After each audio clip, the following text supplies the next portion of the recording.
Have you ever looked at the news, saw your country's national debt, and thought, wait a second, how does an entire country owe $30 trillion?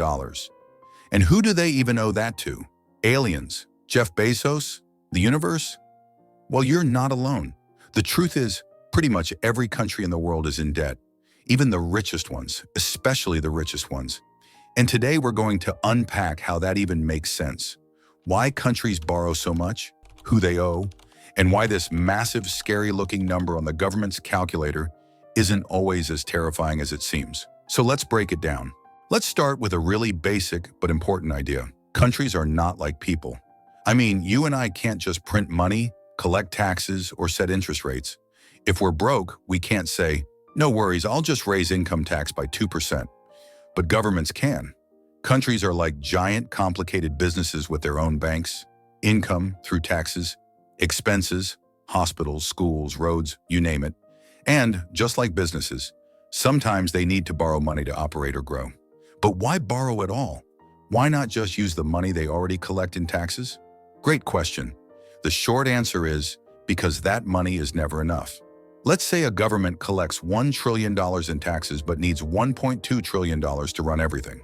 That extra $200 billion, they borrow it. And this isn't just a one-time thing. It happens every year. Governments borrow to fund wars, build infrastructure, stimulate the economy during crises, or just stay afloat. Over time, that borrowing adds up. That's what we call the national debt. Now here's where it gets interesting. Who's actually lending all this money? The answer, a mix of different players. First, other countries. Yes, nations lend money to each other. For example, China holds a lot of US government bonds. Second, banks and investors. When rich people or big institutions want a safe place to park their money, they often buy government bonds. Third, the people. That's right, you might be lending to your own government without even knowing it, through pension funds or retirement accounts that invest in government debt. And fourth, the central bank of the country itself. This part's a bit funky. We'll get into it soon. So when you hear something like, the US owes $30 trillion, it's not like Uncle Sam has to hand over a check to one person. It's spread across millions of lenders, both inside and outside the country. Okay, but if countries keep borrowing and owing more and more, how do they not go bankrupt? Here's the secret sauce. Governments don't have to pay back the entire debt all at once. Instead, they mostly just pay interest, just like you might with a credit card. And as long as the economy keeps growing and they can afford the interest payments, they can keep rolling over the debt. Imagine you owe $1,000 on a credit card, but you make your payments on time, and the bank keeps letting you borrow more. That's kind of how it works on a much, much larger scale. But wait, doesn't that sound like a giant debt trap? It can be if a country borrows recklessly or if interest rates suddenly skyrocket. That's why economists and politicians often debate how much debt is too much. There's no magic number, but some warning signs include when a country's debt grows faster than its economy, when interest payments eat up too much of the government's budget, when investors lose confidence and demand higher interest rates, making debt more expensive. That's when things can spiral.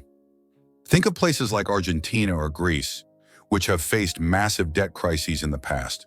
So what's the ideal situation? Well, debt isn't always bad. In fact, when used wisely, it can be a powerful tool. Imagine a government borrows money to build roads, schools, or internet infrastructure. That can boost productivity, create jobs, and grow the economy in the long run.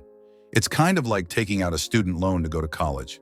If it helps you get a better job, the debt pays off.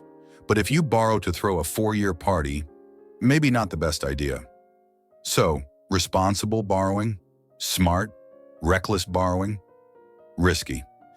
Now let's circle back to the part I said we'd get into. Central banks.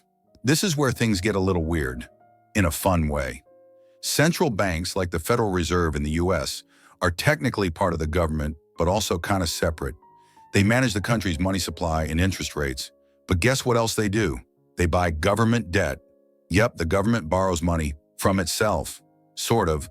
Imagine you lend money to yourself and then pay yourself back. Sounds a bit like magic, doesn't it? But it's real economics. Central banks do this to control inflation, stimulate the economy, or stabilize financial markets. But isn't that like printing money out of thin air? Kind of. And that's why it has to be done carefully. If too much money is created without enough goods and services to back it up, it leads to inflation. Your money loses value. We've seen that happen in places like Zimbabwe and Venezuela, where hyperinflation made basic groceries cost millions. Not fun. So governments have to walk a tightrope, borrow enough to invest and grow, but not so much that they freak out investors or fuel inflation. And here's another twist. Sometimes having debt is actually a sign of strength. Wait, what? Yes, countries like the US or Germany have a lot of debt, but they're considered safe and stable. That means investors are confident those governments will always pay back what they owe.